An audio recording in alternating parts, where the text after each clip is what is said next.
কান্দিস না রে আয়না, ও আয়না কান্দলে লাগে ব্যথা, কান্দা বুক ভাসাইস না রে আয়না।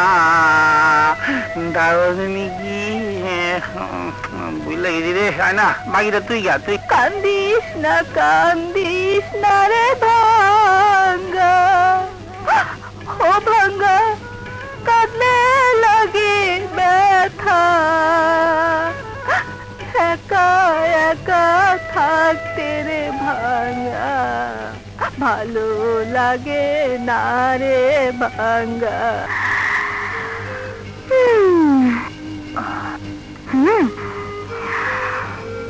কি ব্যাপার, কথা বলছেন না যে? কেন বারবার আমাকে বিরক্ত করতে আসেন? দেবার মতো কি পরিচয় আছে আমার? আর একজন সন্ত্রাসী, ষোলানা সন্ত্রাসী, বাস। শুধু সন্ত্রাসী যদি হবেন তাহলে সেদিন কেন আমার ইজ্জত বাঁচিয়েছিলেন? আমার চোখের সামনে কাউকে অপমানিত হতে দেখলে খারাপ লাগে, তাই। এই খারাপ লাগার অপর নাম মানবিকতা। তার মানে আপনার মানবিক গুণগুলো এখনো আপনাকে ভালো কাজ করার জন্য তাড়া করে। ভালো কাজ? আজ পর্যন্ত আমি কোনো ভালো কাজই করিনি। স্কুলের বই খাতা বিক্রি করে জুয়া খেলেছি, বাবার মতো একজন সৎ মানুষের সমালোচনা করেছি, ঘৃণার চোখে দেখেছি, মানুষের মাথায় আঘাত করে তাদের সম্পত্তি ছিনিয়ে এনেছি। আর কি শুনতে চান? এই ম্যাডাম, লিখতে পারবেন না।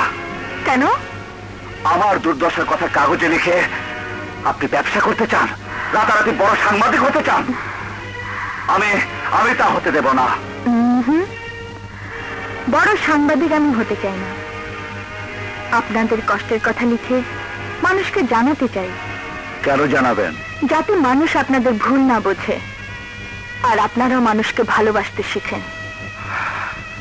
কি হবে মানুষের ভালোবাসা পেয়ে? মায়ের ভালোবাসার জন্য যার সারা অন্তর খা খা করছে, তার কাছে দুনিয়ার সব ভালোবাসা তুচ্ছ, সব তুচ্ছ। জানেন মেম সাহেব, একটা কসম, আমাকে আমার মার কাছ থেকে অনেক দূরে সরিয়ে দিয়েছে। আমি কমিশনার সাহেবের কাছে আপনার কথা বলবো। কি বলবেন? আমি সন্ত্রাসী নই, এই তো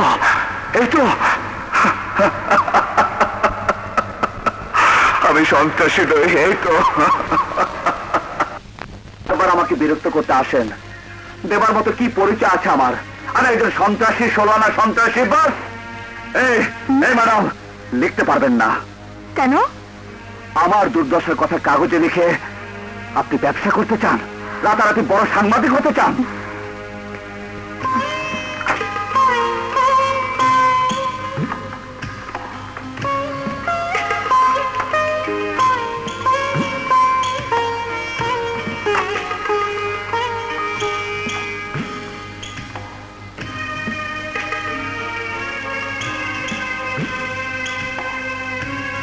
আবারও রাত্রি লেখাপড়া? হ্যাঁ মা, এই তো হয়ে এলো।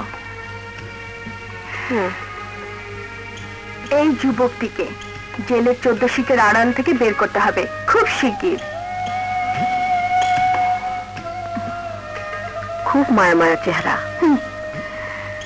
মায়া না কচু, কসাই, একদম কসাই।